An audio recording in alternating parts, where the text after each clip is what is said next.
time, we started looking at the history of the Jews, beginning with the Babylonian exile. They've been taken away from Judah into exile because they had abandoned Yahweh, they had broken his laws, they had practiced social injustice. And so to punish them, God took them into exile in Babylon for 50 to 70 years. The exact amount of time is somewhat debated. While that happened, really a lot of the groundwork was laid for the development of first century Judaism the way Jesus and the early church would have known it.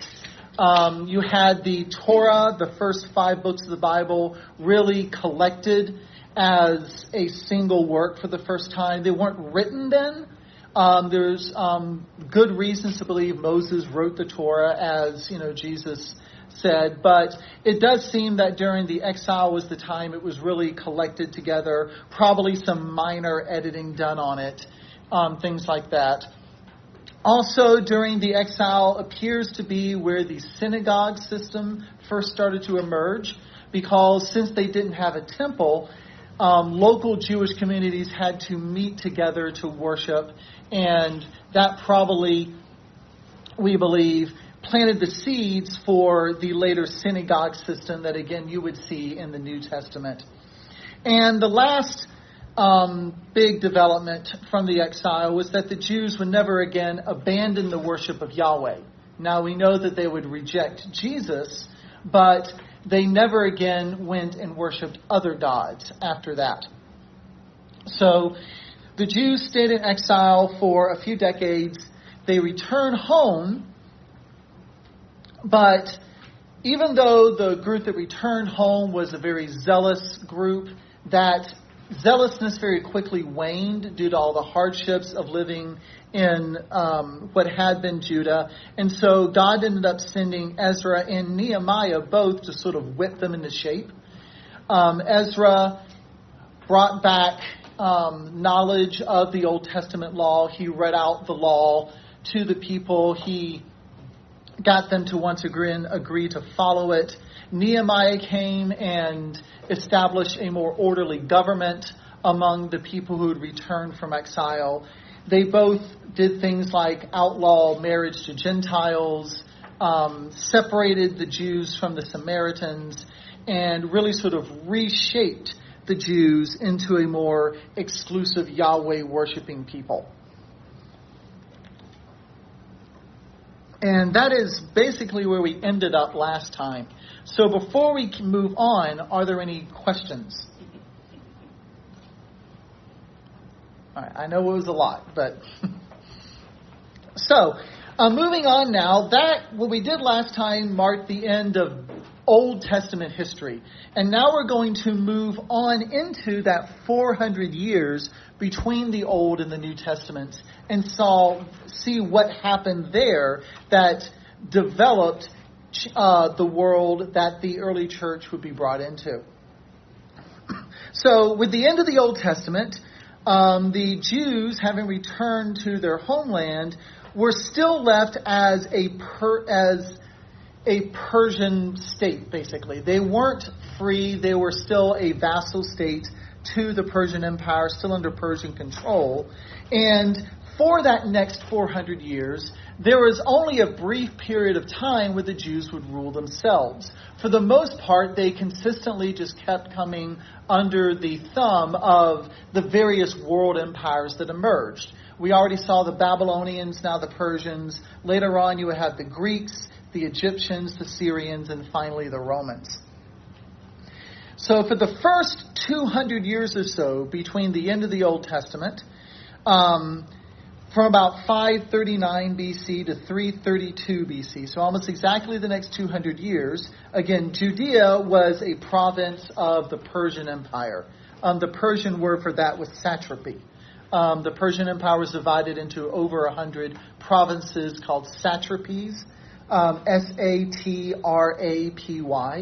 and they were governed by people known as satraps, Satrap. And Nehemiah was actually a satrap of the Judean satrapy of the Persian Empire. Now, under Cyrus, who was the man who had originally sent the Jews back home, Persian rule was very mild. Basically, the Persians saw themselves as a very cosmopolitan, worldly society. They saw themselves as the rulers of the whole earth, even though there was plenty they didn't rule. And they saw themselves as being very enlightened conquerors. So under Cyrus, they didn't really demand a lot of the people that were under their rule. So essentially, they wanted them to pay taxes and obey the Persian laws, but for the most part, they allowed the different parts of their empire to rule themselves, live by their own customs, their own religions, and the like. And also, there was originally no slavery in the Persian Empire. So, one of the very first times this had ever happened in world history. So, under Cyrus, Persian rule was very easy on the Jews. But after Cyrus was gone, Persian rule became more and more oppressive. So, after Cyrus, you had Darius I. This was the king that, threw Daniel into the lion's den and the like. And starting with Darius and his successor Xerxes, that's spelled Xerxes, Xerxes, the Persian Empire began to stagnate. Under Cyrus, the Persian Empire had expanded. They conquered the Babylonians. They become this great world power.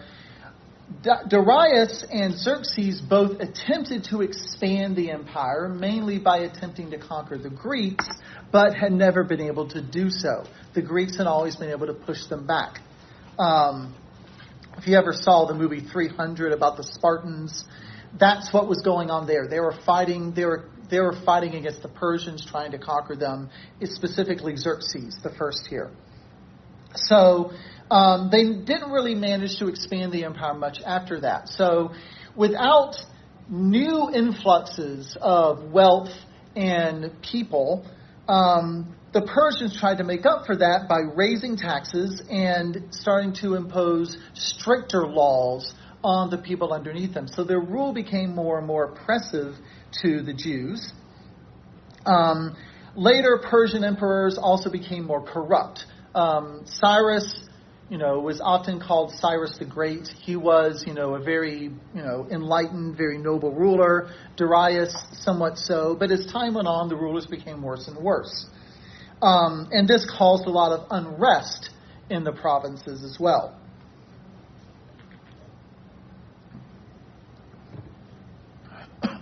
However, even though the empire was becoming more and more unstable, it remained together just because there wasn't really any outside threat yet. It wouldn't be until the time of Alexander the Great that there would be an outside threat to really just take down the Persian Empire. Now, during this period, under Persian rule, we actually don't know much about what was going on in Judea. We don't have any writings from that period. We don't have any local Jewish histories or anything like that. All we can tell is basically by comparing what the Jews were to what we saw them become under Alexander the Great. So it does appear that the Jews lived pretty much in peace during this time. This was also when the Jews stopped using Hebrew as a dominant language and adopted Aramaic, which would be the language that Jesus and the disciples spoke. Hebrew became more and more sort of a religion-only language. It was used as an everyday language among the more devout Jews, but even after a while, that kind of waned. Until eventually, a lot of Jews couldn't speak Hebrew at all. And the only time they heard it was during the reading of the scriptures in the synagogue. But Aramaic became the dominant language. This was also the period that saw a real final split between the Jews and Samaritans. Remember, the Samaritans worshipped Yahweh but blended his worship with other gods. They had built their own temple in Samaria that they believed to be the true temple, not the temple in Jerusalem. And they appeared to accept the first 5 books of the Bible as Scripture, but not the rest of the Old Testament. And by now, the rest of the Old Testament was being recognized by the Jews as Scripture, but that was never recognized by the Samaritans. So all this led to sort of a final split between the Jews and the Samaritans. Remember, the Samaritans were part Jewish. They were the people who were the descendants of Jews that had been left in Israel after the Assyrians had conquered it, and Gentiles that the Assyrians had brought in. So they were kind of a half-breed race. So this was the situation in those first 200 years after the Jews returned home. Now, in 332 BC, Alexander the Great comes in and takes over Judea. So Alexander had been a king of Macedonia, which is a region just north of Greece. But he was tutored by Aristotle. He was raised in Greek culture. He really saw himself as Greek. And so his empire, as he went on and conquered what was most of the known world at the time, really spread Jewish culture around. And so he was coming in, slowly sort of chipping away at the old Persian Empire, taking more and more of their territory, until in 332 BC, he takes Judea. Now, according to Josephus, who was the great Jewish historian who wrote in the late 1st century, so about 400 years or so after this, but according to Josephus, as Alexander's army approached Jerusalem, the priests and the people actually formed a processional to go out and meet him. So instead of letting him come in and sack the city, the priests and the leaders got together a procession. They went to meet him outside the city gates. And at that time, again, according to Josephus, Alexander actually prostrated himself before the high priest. And he claimed that he had actually seen the high priest in a dream. And dressed as he was in his, high priestly outfit. And in his dream, the high priest had told him to hurry, come, conquer the Persians, and liberate Judea. So because of this, Alexander was very well disposed toward the Jews. He was escorted into the city in honor, not as a welcoming liberator, not as a conqueror. He sacrificed in the temple to Yahweh. And again, according to Josephus, the priests actually showed him Daniel's prophecy, where Daniel prophesied the coming world empires, that would successively, rule Judea. So the priest showed Alexander where, according to Daniel's prophecy, he was destined to take over the entire Persian Empire. And so, because of all this, Alexander was very impressed. He was flattered. And so he ended up very much favoring the Jews. He allowed them more self-government than most other peoples had under his rule. He allowed them to live by Jewish law, not by Greek law, and he actually exempted them from tribute every 7th year. So Alexander the Great comes out of this with a very, very favorable view of the Jews. Now, Alexander only lived 9 years after this. He died very young. He died when he was in his early 30s. Now, after his death, his 4 strongest generals fought over control of his empire. Interestingly, if you read 1 Maccabees, which in general is a good source, 1 Maccabees claims that Alexander divided the empire between his generals, but most historians would say no, the generals fought over it. And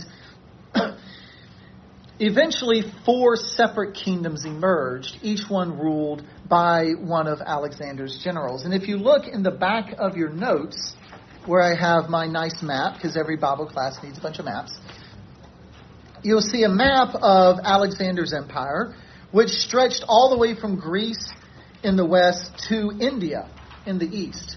So it really was the largest empire the world had seen at that time, but it only lasted roughly about 10 years. After his death, again, his empire got divided up, and the next map on the next page, which I've labeled the divided Greek Empire, shows how that empire was originally divided. You see you have the Ptolemaic Empire in what is roughly Egypt that also included Judea. You have the Seleucid Kingdom, which is a lot of the Eastern Empire. And then you have a few other smaller kingdoms up in the actual area of Greece and northern Turkey itself. But we're going to be mainly concerned with the Ptolemaic and the Seleucid Empire, the orange and the green ones, because those are the ones that are going to be important to the Jews. So you had years of civil war as these generals fought it out. And in fact, the control of Judea passed hands 5 different times during this civil war. Until finally Ptolemy, spelled Ptolemy, we pronounce it Ptolemy. The Greeks probably pronounce the initial P, but we don't do that in English. We don't say Ptolemy, we just say Ptolemy. So eventually Ptolemy gained control of Judea along with Egypt. So you had what was called the Ptolemaic Kingdom in Egypt and Judea and some other places around there. Interestingly, Ptolemy actually defeated Judea by entering Jerusalem during a Sabbath under the guise of giving an offering. So he shows up on the Sabbath, claims he wants to give an offering to Yahweh. They let him in. And then once he's been let in, he seizes control of the city and Judea. And to reduce opposition, Ptolemy actually deported a lot of the Jewish leaders back to Egypt. So he takes, a lot of their, higher up officials, takes them back to Egypt to prevent any sort of organized uprising. This was the second major deportation of Jews from Judea. So you had before the Jews being taken to Babylonia. And again, it was only about that top 10%. Most of the Jews weren't deported, but about 10% of the Jews were taken to Babylonia. Now you have a lot of the higher-ranking Jews being taken to Egypt. So this was the second major scattering of the Jews. And these various scatterings are referred to as diasporas, D-I-A-S-P-O-R-A, diaspora or diaspora, which literally just means scattering. So from this point on, there was a very large Jewish community in Egypt, especially around Alexandria. And a lot of very important later Jewish writers and thinkers would be from Egypt, not from Palestine. So Egypt became a very central region for the Jews. So for about another century after this, Judea was ruled by the Ptolemies from Egypt. And like the Persians, like Cyrus, the Ptolemies were for the most part good rulers. They weren't interested in oppressing the Jews. They weren't out to convert the Jews. As long as the Jews paid their tribute and didn't cause trouble, they were fine. In fact, the Ptolemies allowed the Jews to be governed by their own high priests and not by a Greek governor. They had to approve the high priest, but they were allowed to be ruled by the high priest. And because of this, the high priests really started to develop into a Jewish aristocracy. Now, we can already see problems here because this was not how God had set the high priesthood up. Even though ancient Israel was ruled by the Mosaic law and in that way was very theocratic, in a lot of ways there was a real separation of church and state in ancient Israel because the high priests were not the secular rulers. The high priests only had religious authority. The secular authority was first under the judges and then later on under the kings. But the high priest was not supposed to be a king. The high priest was not intended to have worldly authority the way God had set the system up. So now you start to see a blending of both secular and religious authority under the high priestly system. So this was, not surprisingly, a corrupting influence. And, you see by the time of Jesus just how political the office of high priest had become. And we'll talk about that, later. But still, being ruled under the high priest meant that the Jews weren't being ruled directly by Greek rulers. However, even though they weren't being ruled directly by Greek rulers, there was still a lot of Greek influence, what is referred to as Hellenizing influence. Hellas, Helles, is the Greek name for Greece. And Greek culture under the Greek Empire was referred to as Hellenistic. Hellenistic, Hellenistic. So Hellenistic culture was a blend mainly of Greek, but also had some Egyptian influences, some Persian influences, influences from other main cultures at the time. And this really became the dominant culture of what had been Alexander the Great's empire. And so even though the Greeks allowed the Jews to keep their own cultural and religious practices, these foreign Hellenistic influences really started to seep in. And Jewish culture became more and more Hellenized. It gained more and more of a Greek worldview. And it would eventually become so pervasive that even the most devout Jews, who on the surface were very anti-Greek, very anti-pagan influence, nonetheless would adopt a lot of Hellenistic, a lot of Greek ideas.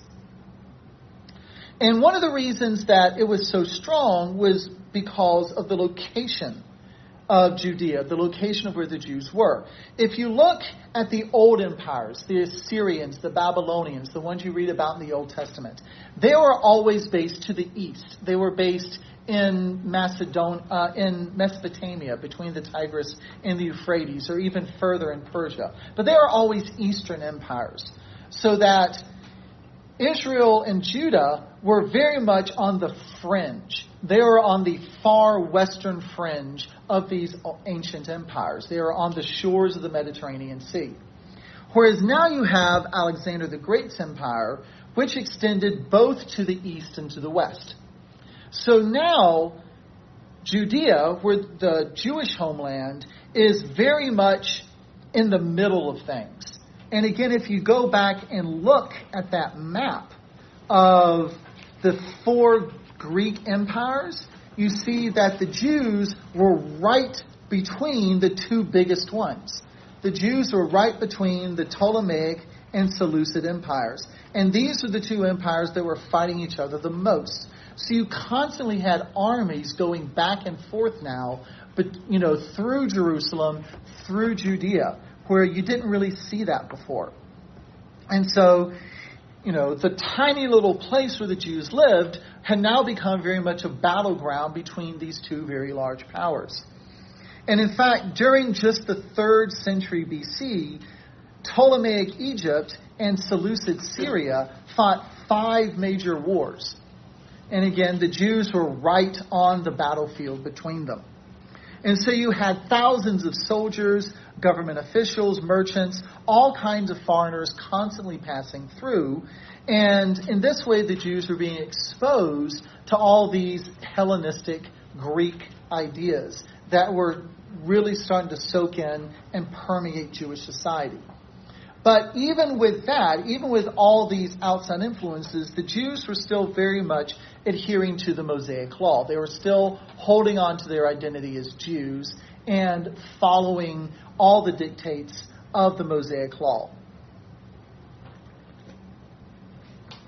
Now, that was Judea under the Ptolemies.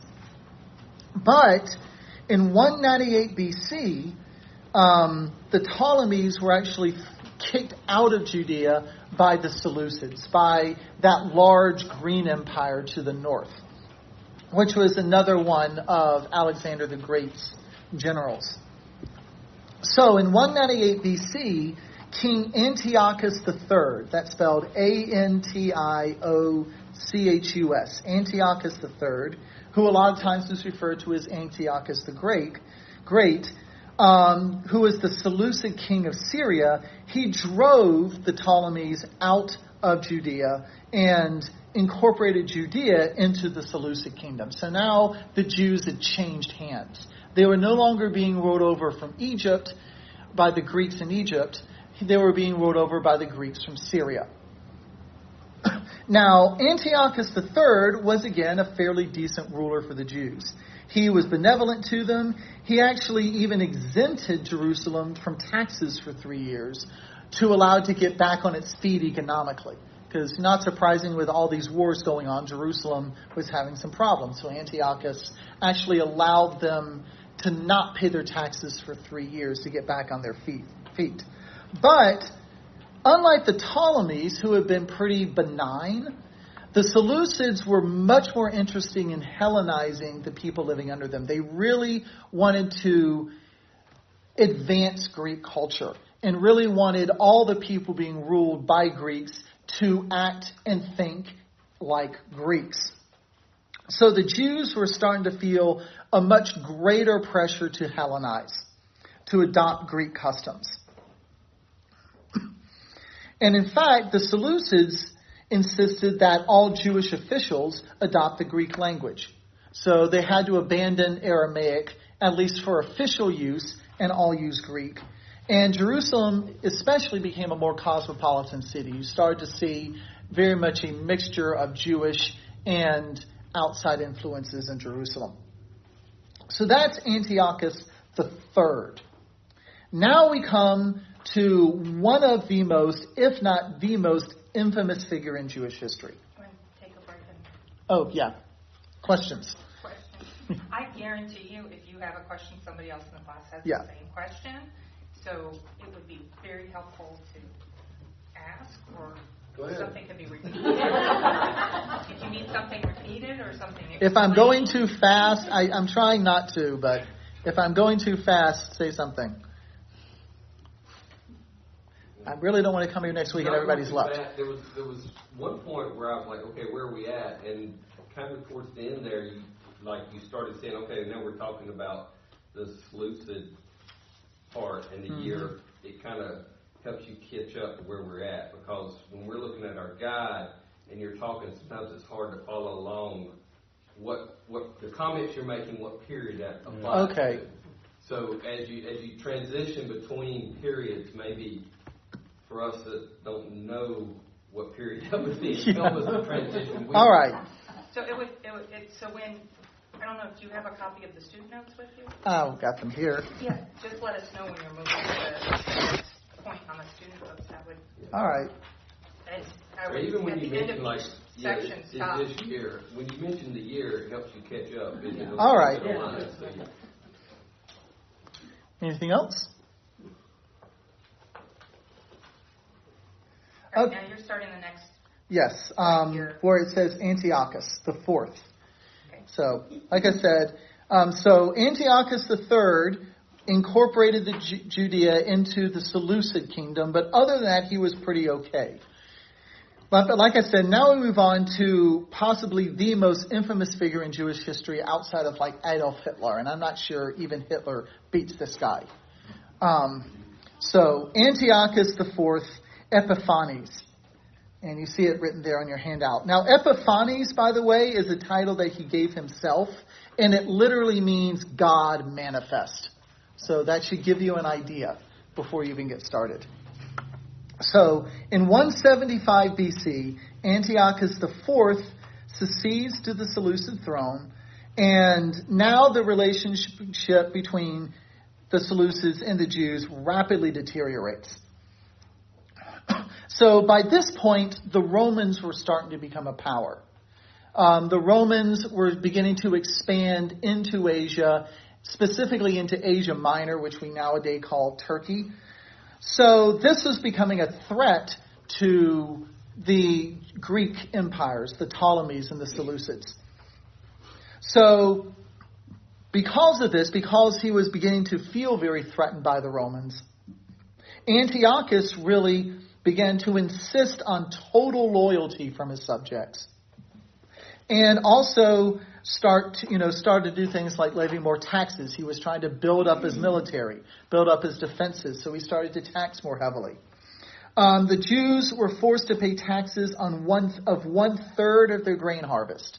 So Antiochus took 1/3 of the grain harvest and 50%, not 15, 50 of the fruit harvest.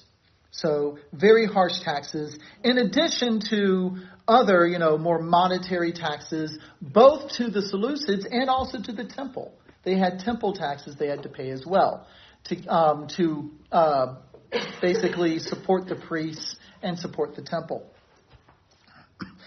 Now, in Jerusalem, a dispute broke out between two brothers for the high priesthood.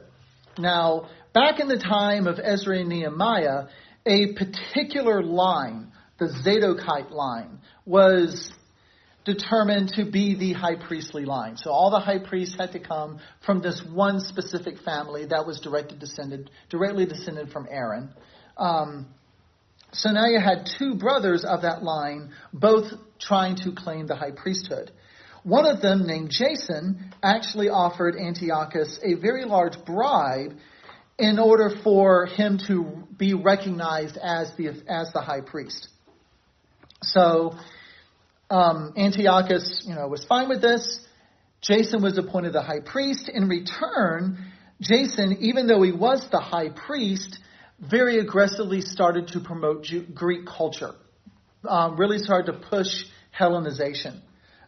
He promoted Greek dress. He wanted the Jews to dress, in more Greek-like clothing. He also raised funds to build a Greek gymnasium with an adjoining racetrack. Now, this was very offensive to Jewish sensibilities. For one thing, Greeks in the gymnasium exercised naked, which was very much taboo to the Jews. And of course, you had things like horse races that were just intended for betting and all sorts of licentiousness. So even though he was the high priest, he was pushing what to many Jews were very pagan, very non-Jewish ideas. But a lot of the more prominent families, because they were, benefiting from the Greek rule, were very much in support of the Hellenization program. And even the priests would attend the races. They would attend the sporting events. Again, many of which were actually dedicated to the various Greek gods.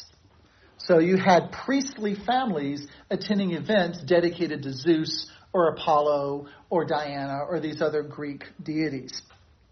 So, not surprisingly, the Jewish traditionalists were very mad about this.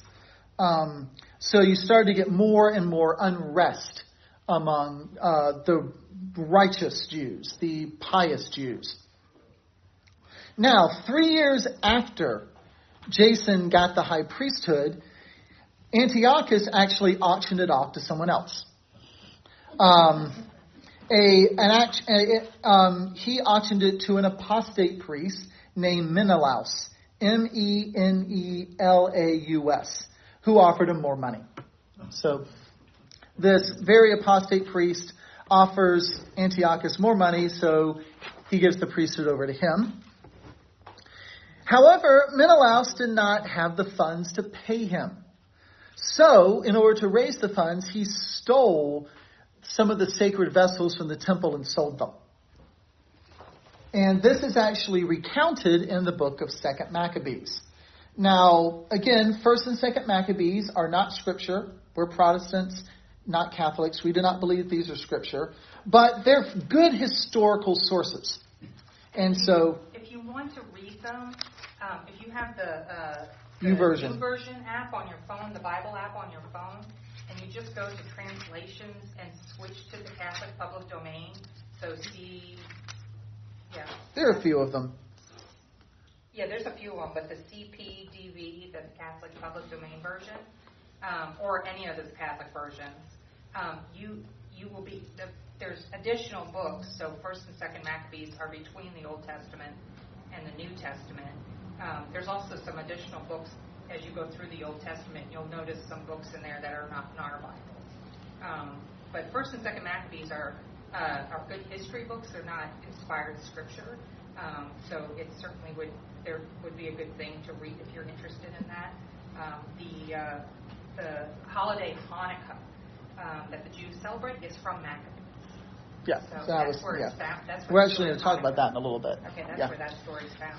Yeah, so First and Second Maccabees both basically recount the history we're talking about right now.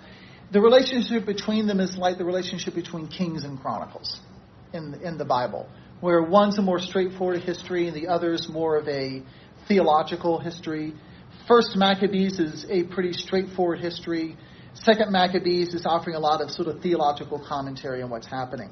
So it actually talks about what's happening here. So this is Second Maccabees 4:27 through 32. Says, although Menelaus continued to hold the office of high priest, he did not pay regularly any of the money promised to the king.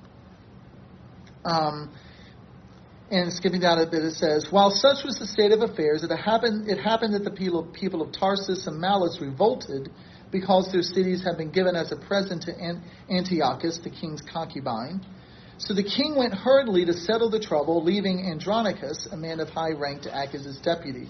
But Menelaus, thinking he had obtained a suitable opportunity, stole some of the gold vessels of the temple and gave them to Andronicus. Other vessels, as it happened, he had sold to Tyre and the neighboring cities. So, one of the first things this new high priest did was steal some of the objects in the temple and sell them to raise funds. So, in 169 BC, Antiochus scored a victory against the Ptolemies in Egypt. On his way back, he stopped off at Jerusalem and plundered the temple even more because he had incurred a lot of costs on a rather expensive military campaign. So even though he won, on the way back, he stops, he plunders the temple, he confiscates the sacred furniture, and even strips the gold leaf off the temple facade. And again, this is recorded in both First and Second Maccabees. Then the next year he invades Egypt again. However, as he's advancing on Egypt, the Roman Senate, who is gaining more and more power, issues a proclamation ordering him to stop. And he doesn't want to defy the Romans because the Romans are, by this point, really more powerful than he is. So he does stop. He turns back. And on his way back, he goes through Jerusalem, and obviously he's mad. He's been denied his military conquest by the Romans, and he just takes it out on the Jews. In the words of Josephus, he turned on the Jews, quote, in a spirit of wild vindictiveness. And this was because, again, a lot of the more pious Jews had resisted his efforts to Hellenize them, his efforts to make them more Greek and less Jewish. And now Antiochus is wanting to take his revenge. So he sends one of his generals named Apollonius to Jerusalem to carry it out. Apollonius, again, as has happened before, claims peaceful intent and is led into the city. Once he's led into the city, he just unleashes his troops on the town. So the residents were massacred, others were enslaved, Jerusalem was looted and partially burned. And now Antiochus just carries out a campaign to completely exterminate the Jewish religion. He outlaws Sabbath observances. He suspends the daily temple sacrifices and cancels the feasts, the ones that were ordered in the Mosaic Law. He prohibits circumcision. He orders the Jews to eat ham and other non-kosher foods. And a lot of Jews were executed for refusing to do that. There are accounts in third and fourth and second Maccabees all about different Jewish people who refused to eat pork and were executed for it. In fact, there's a fairly well-known story that's in both second and fourth Maccabees about 7 brothers, each of whom is ordered to eat pork and refuses, and each of whom is executed in front of the others, until finally all 7 brothers are dead, and their mother is ordered to eat pork, and she refuses and is executed as well. He orders the destruction of all the copies of the Jewish scriptures.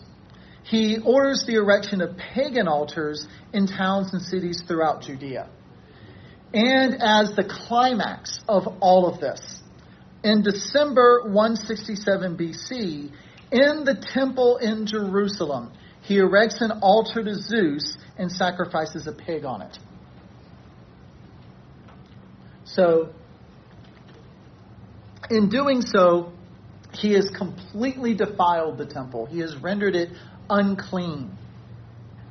Again, in the words of Josephus, the temple sanctuary was smeared with blood, and soldiers committed the grossest indecencies in the sacred temple courts. This, by the way, if you're familiar with the prophecies in Daniel, this is what virtually all scholars will agree was what Daniel referred to as the abomination of desolation. Now, it's quite possible that there is a further fulfillment of this in the future under the Antichrist as well. But pretty much all, Jewish Christian scholars are in agreement that when Daniel prophesied the abomination of desolation, this act was what he was referring to. Antiochus defiling the temple by sacrificing a pig to Zeus. No, this is also when Antiochus gave himself the name Epiphanes, meaning God manifest or the exalted one. But most Jews actually called him Epimanes, which means the insane one. So all this leads up to the Maccabean Revolt. But are there any questions before we go on? Okay. So the Maccabean Revolt, which, by the way, is the main subject of the books of 1st and 2nd Maccabees. They're a history of this revolt of the Jews against the Seleucid Greek Antiochus. So it starts in 167 BC. So this is, right after Antiochus has committed the abomination of desolation. And the very religious Jews, which are referred to as the Hasidim or as the Hasidians, which literally means the pious. If you ever heard of Hasidic Jews nowadays, it's the same word, the pious Jews. They have been for quite some time protesting against the imposition of Greek culture. But up until now, they have been peaceful because they were afraid of Antiochus. And in fact, they had really practiced nonviolent, what we would think of as being as civil disobedience. The same sort of thing you saw in the 60s, with civil protests and the like. In fact, on one occasion, a group of Hasidim actually allowed themselves to be slaughtered by the Syrian Greeks rather than break the Sabbath by defending themselves. So they were peaceful for a while, but as things got worse and worse, they became more and more militant. Until finally, in a town outside of Jerusalem, some Jews killed a Syrian official and some soldiers who were trying to force them to sacrifice to a pagan god. So violence began to break out. And the insurrection began in the town of Modian in the Judean countryside. And if you look in the map, the fourth map, the Hasmonean Kingdom, you find Modian, spelled M-O-D-I'-I-N, to be roughly in the center of the Hasmonean Kingdom map. So, it's northwest of Jerusalem.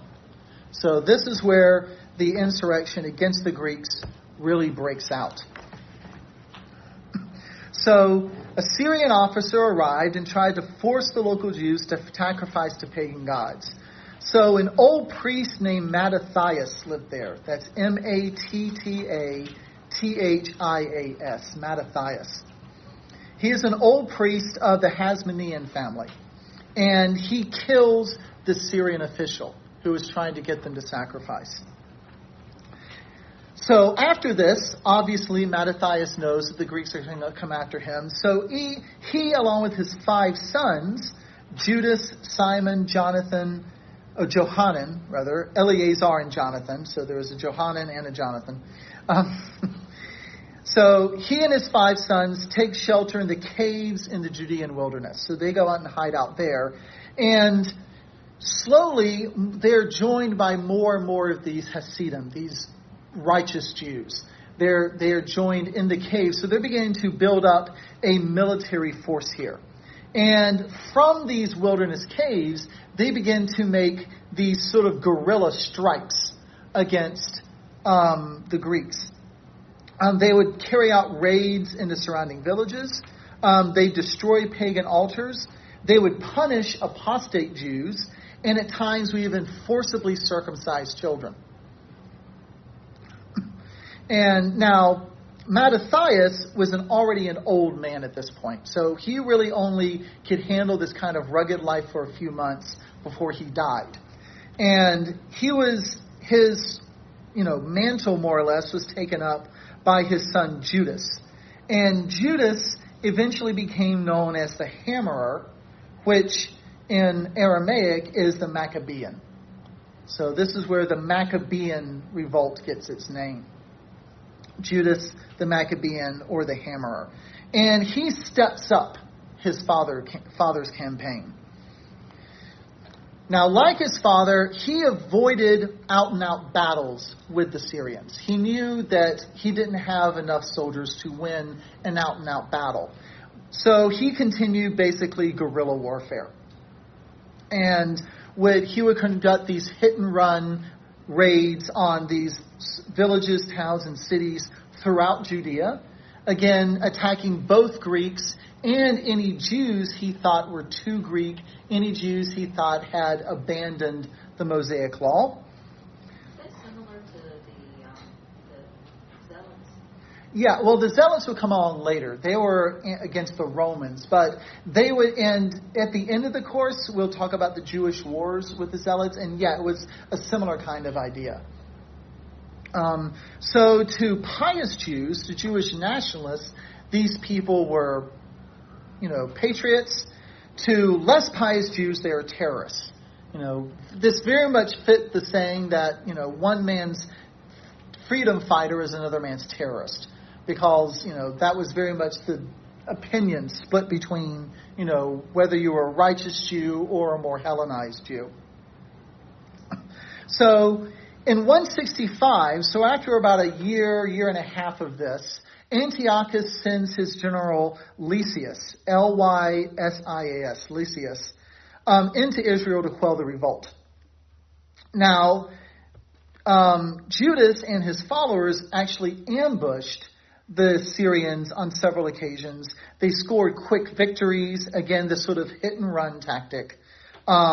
And would seize weapons and provisions with every attack. So every attack, they would gain more weapons, they gain more food, they become more powerful, more entrenched. And they were causing more and more trouble. Now, later that year, Antiochus IV died in a campaign against the Parthians. And the Parthians were basically the people who would replace the Persians. They were the great Eastern Empire. Who was it? The Parthians. So Antiochus dies fighting the Parthians, and his general Lysias really just wants to return to Syria, wants to return to the base of Seleucid power. So he makes a deal with the Maccabeans. He allows them to purify the temple and practice their religion unimpeded. So he agreed to no longer try to stamp out Judaism. So in December 164, this is 3 years after the abomination of desolation, the Maccabeans took control of the temple and repurified it. And this was an 8-day ceremony where they ceremonially repurified the temple. And yes, this is what the Feast of Hanukkah celebrates now. The same, which again, Jews celebrate in late December. to remember this repurifying, rededication of the temple. Now, the big story that goes with Hanukkah is that the Jews had to keep the candlestick, the menorah, lit for 8 days, and they only had oil for 1. But God miraculously allowed that oil to last for 8 days. And that's the great miracle of Hanukkah. However, that story isn't in either 1st or 2nd Maccabees, which leads me to kind of doubt it. Not because 1st and 2nd Maccabees are infallible, but because it's exactly the kind of story that they would have recorded had it happened. So that's the big story of Hanukkah, and it certainly could have happened. It's obviously well within God's ability to do that, but I kind of doubt that it did happen because, again, it's not in our most reliable sources from that period, which would be 1st and 2nd Maccabees.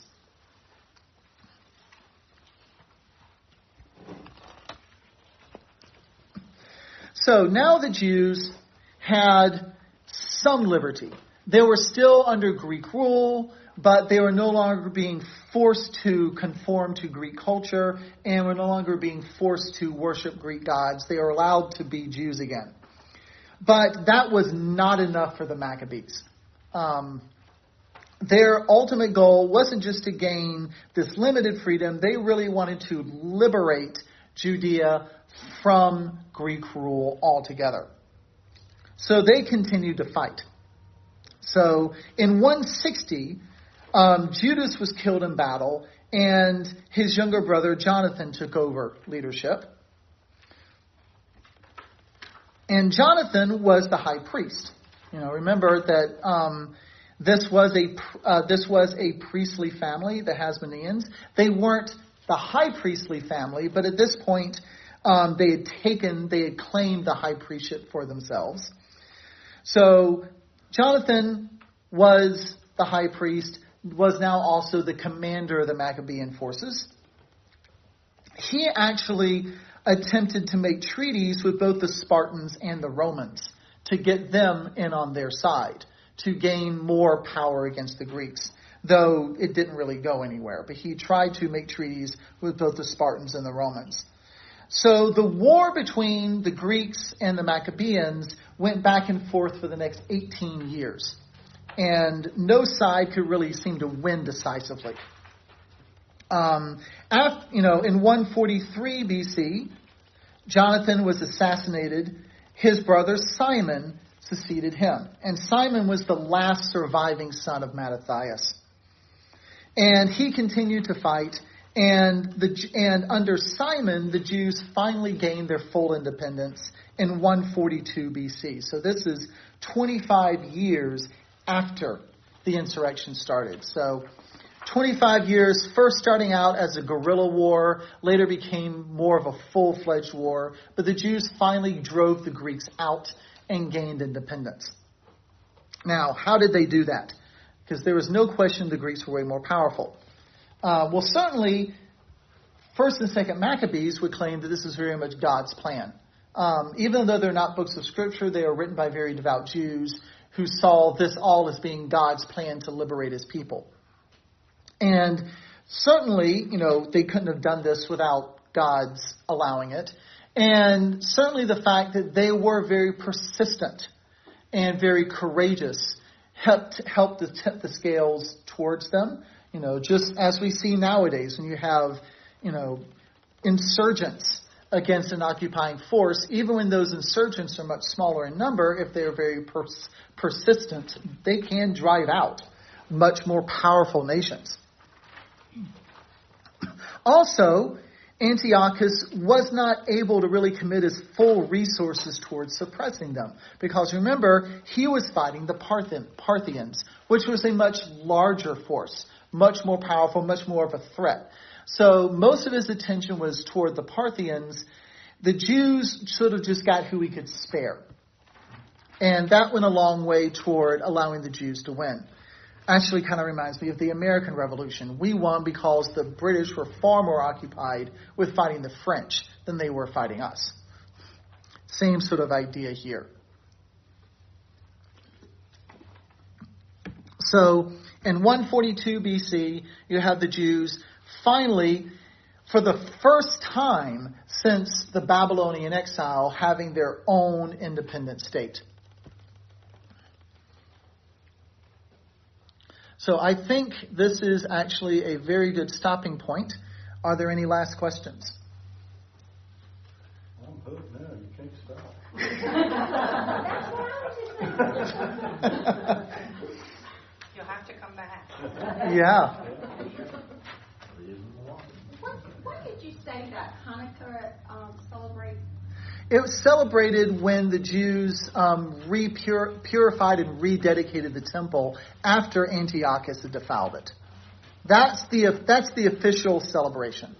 Again, the story that goes with it is that the Jews only had enough oil to light the great candlestick for one day, and God stretched it to stay lit for the full 8 days required for purification. That's the miracle story that goes along with Hanukkah. But again, that story isn't recorded in either 1st or 2nd Maccabees, which are our best historical sources. So I frankly doubt it. But it's not impossible. Do you have any idea when that story of the miracle started? I don't know. I mean, I would have a feeling that it was probably around by the time of Jesus, at least by the time of Josephus. But I don't know exactly when it started.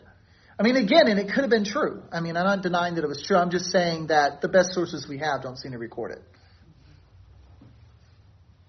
Some Catholic priest uses a fundraiser. Yeah. So the Romans got Antiochus to back off. But Yes. then you didn't mention anything else about them during. Because they aren't a factor yet. They'll come in at the end of the Hasmonean dynasty. We'll talk about them next time. So at the end of 142, militarily were the Greeks gone? Yes, they were out. The Jews had complete independence. It wouldn't last long, but they had it for a while. Anyone else? Okay, well, next week we will talk about that Jewish state that only lasted for less than 100 years.